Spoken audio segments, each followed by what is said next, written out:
Good afternoon, everyone. Thanks for joining us here on CTV News at 5. The union representing some of the staff at Conestoga College is asking for the school's Waterloo campus to be renamed following recent controversy surrounding the school. The Waterloo campus is named the John Tibbits campus after Conestoga's former president. Last week, the province announced it fired Conestoga's Board of Governors and replaced it with an administrator after an audit revealed concerns about financial mismanagement. The province previously said Tibbits' skyrocketing salary prompted the audit. Tibbits stepped down as president in January of this year, not before receiving an exit package that is said to have been 83 times his monthly salary. The local 238 OPSU president says Tibbits doesn't deserve to have his name on the Waterloo campus. Disgusted, and the level and the amount of deceit. So I think that the removal of his name from that building is a small part of the healing process. At 6, CTV's Heather Centerin will hear from a business expert on his thoughts on the possible risks of naming a building after someone who is living.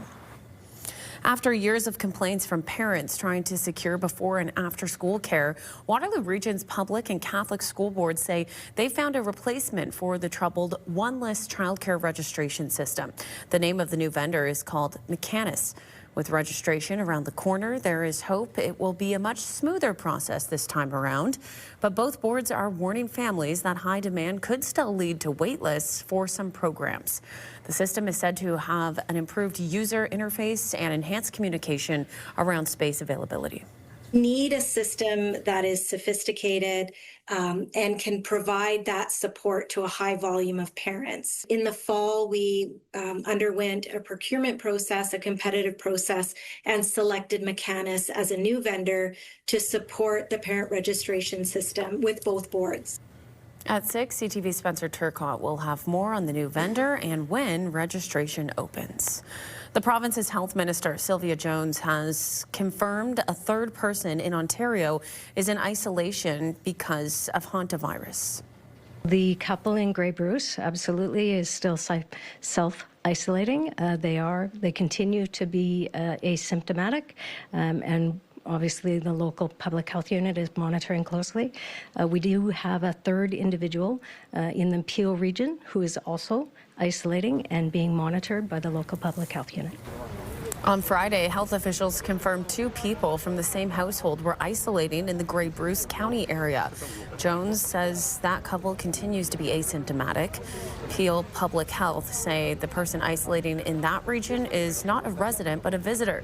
They do not have any symptoms currently. We'll turn to our first check on the forecast with Ashley Bacon live in studio on this Monday afternoon. Nice to see the sun out there, but it was a little bit cool. It was not a little bit cool, Ian. It was freezing out this morning. I mean, I had the extra layer. I did a quick turn again this morning, and look, unfortunately, we're in for almost a record-breaking night tonight. Wow. It's going to be another chilly one, and we are keeping an eye on that record because we could very well break it. It's going to be not so nice. But I have some good news. Yay. Coming up in our full forecast of what we can see going into the long weekend. But let's take a look at our boards right now. You can see there is a little bit of precipitation just north of us, but we're not seeing much here. Pretty clear skies, at least for the next 24 hours or so. But by this time tomorrow, we will start to see more rain move into the area rather. So you're going to want an umbrella. 11 degrees out there right now. Although it feels cooler than that, we've got a west by northwest wind at 20 kilometers an hour. And as we take a quick look from around the region, temperatures right around the low teens for the most part. So it is feeling a little bit chilly. Let's take a look outside from Waterloo this afternoon at some blooms, and you can see, Leanne, that wind is blowing, which is not helping, making it feel cool out there. Yeah, definitely need the jacket as you make your way out the door this evening. Okay, we'll take a quick break. We'll tell you what you need to know. Baseball is back. Catch the Kitchener Panthers take on the Chatham-Kent Barnstormers at the season home opener. It's happening at Jack Couch Park, May 17th. First pitch, 2:05 p.m. You can grab tickets for that one online. Download the CTV News app and stay on top of local stories as they unfold. We go to a dramatic scene unfolding. Customize your feed and watch live wherever you are. ctvkitchener.ca, your home for news. Waterloo Regional Police Chief Mark Kroll joins us in studio for this month's Chief Chat. Great to see you. It's been a little while, but we are back. Thanks, Leanne. Great to be here. All right, let's start with CCTV cameras. Police are in the process of rolling out a new citywide surveillance system. The goal, I understand, is to have 52 CCTV cameras in communities right across Waterloo Region. We know some municipalities have already given it the green light. Can you give us a status update on the project here? Sure, yeah. This is something we've been working at for several months. So we've had approval from City of Waterloo, Cambridge, Kitchener, and the region of Waterloo as well, and North Dumfries Township. So that will allow us to pilot this technology in communities, and we've used data to inform the precise locations, and we'll be using automated license plate reader technology in some of those locations as well. And we've really tried to be careful and considerate about the privacy issues involved. Community consultation has been a big part of it as well. And we've learned from other communities about making this no secrets, no surprises, letting people know the locations, how the technology and the data is being utilized, and publishing that with signs and a website and as much information as possible. Because obviously a big part of this is cracking down on crime that's happening in our communities too. You bring up the privacy aspect. What's your message to people who are maybe a little bit wary about having surveillance on them? I think all the concerns are valid, and we've tried to listen and learn, not only from our community members, but others as well, where they've deployed this technology. So we know that businesses and private citizens are deploying camera technology all the time.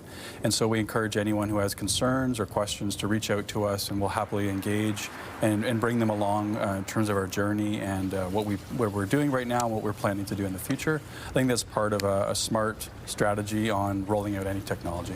Okay, let's also talk about swatting calls. Of course, that is when someone issues a fake call to elicit a police response. We've noticed an uptick in swatting calls here in the region. Can you talk a little bit about that? It's very concerning. So far in 2026, we've had 9 swatting calls, and they've all been a little different, where they elicit a fake call to police trying to have an emergency response of some kind. So sometimes it's a report of a firearm or a bomb or something of grave, public threat and danger.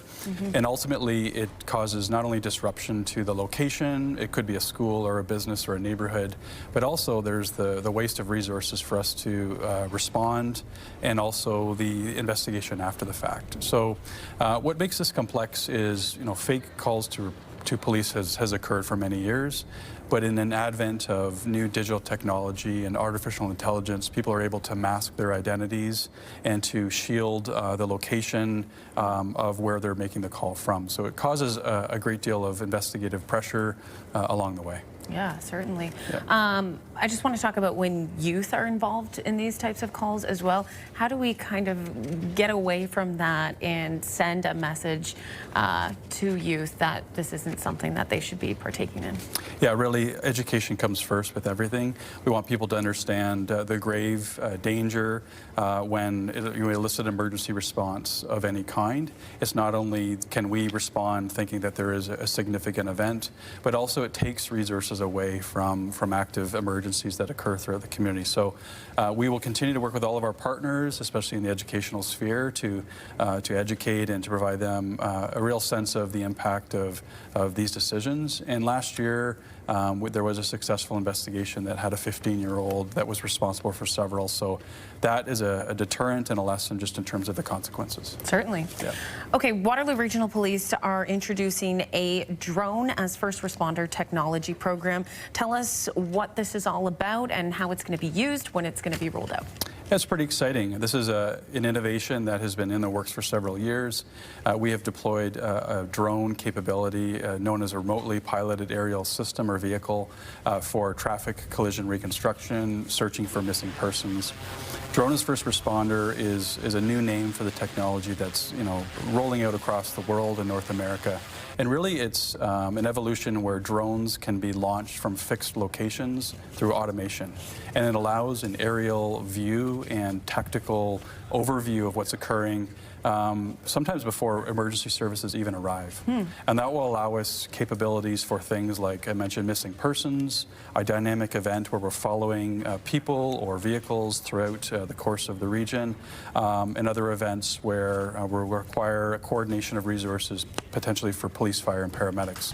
So this will allow us, we hope, some efficiencies, and also with some of the drone technology and missing persons, it will allow us to be very efficient with not using more resources than we require. Advanced technology can be helpful, of course, as well. Yeah. I just want to also touch on the new communication center that's in the works for Waterloo Regional Police. Tell us about it and the benefits that it will bring. Yeah, so we're continuing with CCTV and the drone technology. This is all encompassing of a modern approach to using innovation. And when it comes to 911 technology, we're trying to be future focused and ready for the growth of our region. So knowing that we'll be 1 million people plus in the decades to come, this is about enhancing our emergency preparedness and emergency response. We are in the design phase right now. We hope towards the end of the year we'll be into the RFP for those who will build the facility over the next couple of years.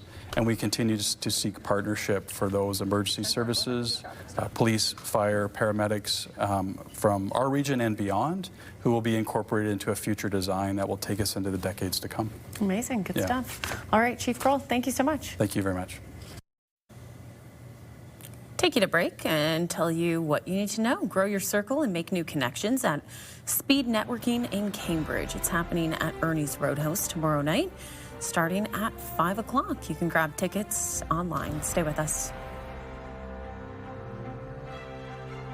When you see it happen, send it to CTV News. Text 10400 from your screen to ours. Text 10400.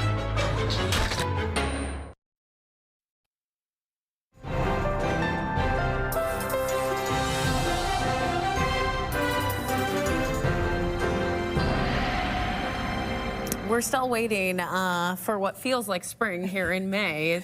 We've been talking about how it feels more like March so far into this month. Well, how would you feel like if it was more like summer, Leanne? I would feel good about that. Okay, well, the good news is come the weekend, we're going to get some pretty nice temperatures. Awesome. So things are going to heat up. But for now, we've just got to get through yet again another couple of days of cold weather. Let's take a look back outside this hour. You can see it looks beautiful. The sun is shining. The clouds look picturesque, I would say. But overall conditions, much cooler today for this time of year than we would like to see. And as I mentioned, we are likely going to see a record met or broken through the overnight hours tonight as temperatures expected to plummet back below that freezing point. Let's get right into it. Environment Canada issuing a special weather statement, rather a warning, not a special weather statement, but a yellow warning for frost. And this is for the overnight hours into your Tuesday. And just as a reminder, that could mean damage to crops, plants, and trees. If you started your gardens, maybe cover them up, or if you have potted plants, maybe smart to bring them indoors tonight because it is going to be a chilly one. Clear conditions, though, as we get into the overnight hours, that will continue, and that's part of the reason why we'll see such cold temperatures through the overnight. Now, we're going to have clear skies to start the day, but by afternoon, rain is on the way. So bring an umbrella with you in the morning, even if it looks beautiful out when you first get out, because we are having a system move through. It will be pretty much through the late afternoon hours into the overnight. Could see a thunderstorm here and there. So it is going to be a bit of a messy commute on the way home tomorrow. Right now across the country, very nice on the west coast, 16 for Victoria and Vancouver, 18 in Edmonton, and 15 in Calgary. As we move through the prairie provinces, 21 in Regina, 11 for Thompson. Not bad up in Yellowknife, 13 degrees today.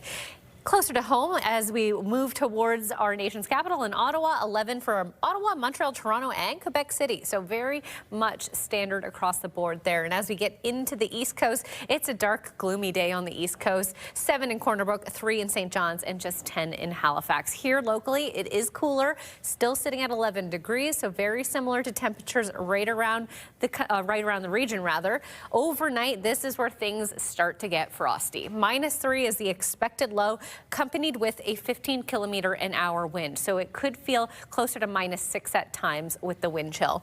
Tomorrow, there is a risk of an afternoon thunderstorm, and we're looking at a 12-degree high. Now, I want to take a close look at the almanac here. In 1949, we set the overnight low record at -2.8. We are projected to get to -3 tonight. So very much could be a record equal or record-breaking night. So we'll keep an eye on that and bring you that update tomorrow. But let's take a first look at our forecast for 5. With rain on its way for Wednesday, continuing into Wednesday rather, and 13 and cloudy for Thursday. But check out the weekend, Leanne. 19 for Friday, a mix of sun and cloud, and 20 by Saturday. So we've just got to get through the next few days before warmer conditions are on the way. Just what we've been waiting for, Ash. Thanks so much.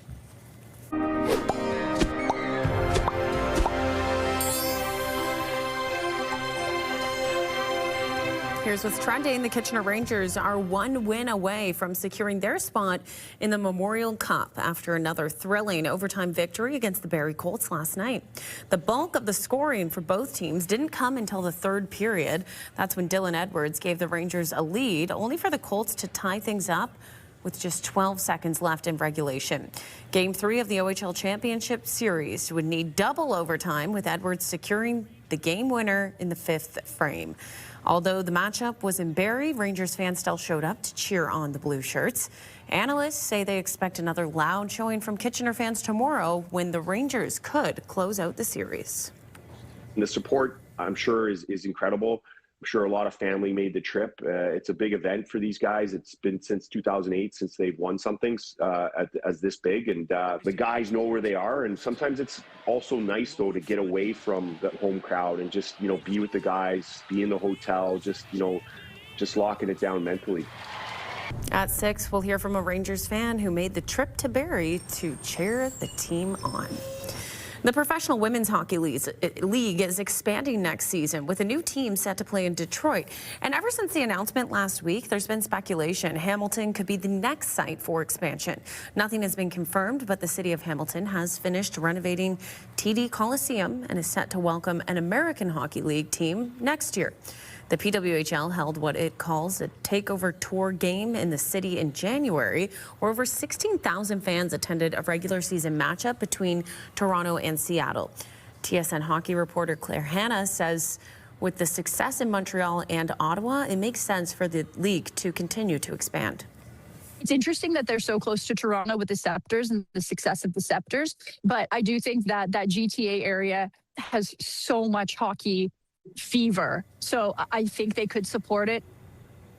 Hamilton Mayor Andrea Horvath tells CTV News the city welcomes any opportunity to have the league return for takeover tours, community events, and any other chance to continue building the relationship. The Toronto Argonauts are back in Guelph, and this season it will be for longer than just training camp. This is the 6th year the CFL team will play in the Royal City. Usually it's for preseason action, but this year they'll have an extended stay. With 2026 FIFA World Cup matches being hosted at BMO Field, the Argonauts will begin the regular season with 7 straight road games. 3 of those home games are scheduled to be played in Saskatchewan, Winnipeg, and Hamilton, while the team remains based in Guelph. The Argos will play at Alumni Stadium and hosts the Hamilton Tiger Cats on May 29th. Still ahead on CTV News at 5, U.S. travel slowdown. Just how much Canadian travel south of the border has declined and why researchers suggest it's more than we thought. That story coming up. And here's what you need to know. Grab your dancing partner and head over to EVO Kitchen and Bar tomorrow. It's Latin night with DJ Monarch. The fun includes dance lessons as well and kicks off at 8 p.m. You can grab tickets online. Bounce 99.5 has the music you just can't quit. Home of Bounce Mornings with Angie Hill and Sarge. KW's Bounce 99.5. Listen on the free iHeartRadio app.